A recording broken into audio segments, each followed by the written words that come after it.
ہوئی، اس میں پہلی بار حاضر ہوا ہوں، اور ایک انوارات والا ماحول اور اللہ سے تعلق جوڑنے کی فکر کے لیے پورے عالم سے امت یہاں پر ٹوٹ پڑی، اور کیا کیا قربانیاں دے کے آئی ہیں یہ اللہ ہی جانے، اور کیا کیا اعمال کر کے گئے ہیں اللہ قبول فرمائے، اور کتنی جماعتیں اللہ کے راستے میں نکلی ہیں، اللہ تعالیٰ سب کا نکلنا قبول فرمائے،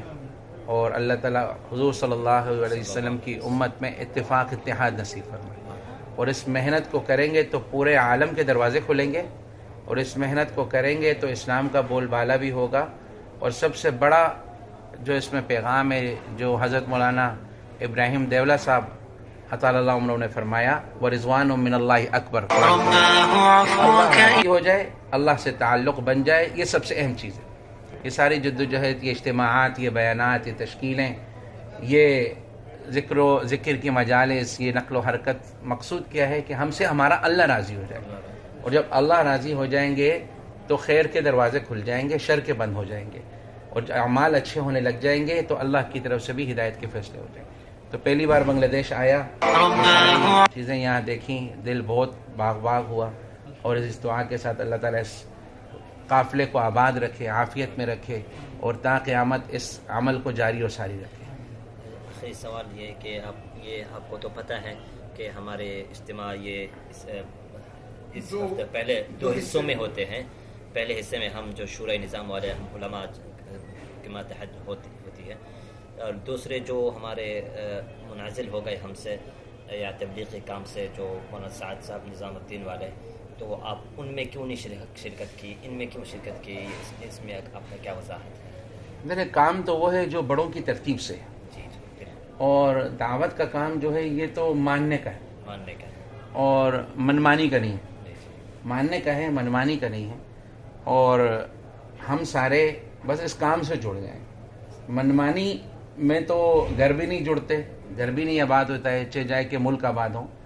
اور مقصود یہ ہے کہ کسی کا نام لینا مقصود نہیں، مقصود یہ ہے کہ بڑوں کی مان کے چلنے میں ہی خیر ہے۔ وَأَمْرُهُمْ شُورَىٰ بَيْنَهُمْ، قرآن کا حکم بھی ہے کہ معاملات کو مشاورت سے ترتیب دیا جائے،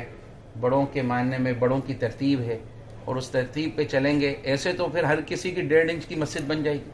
ہر کوئی کھڑا ہو کے اپنی اپنی ترتیب۔ جب تک ہم ترتیب پہ رہیں گے، اصول پہ رہیں گے تو جڑے رہیں گے۔ ترتیب سے ہٹیں گے، اصول سے ہٹیں گے، بڑوں کی سرپرستی سے ہٹیں گے تو بگاڑ پیدا ہوتا ہے،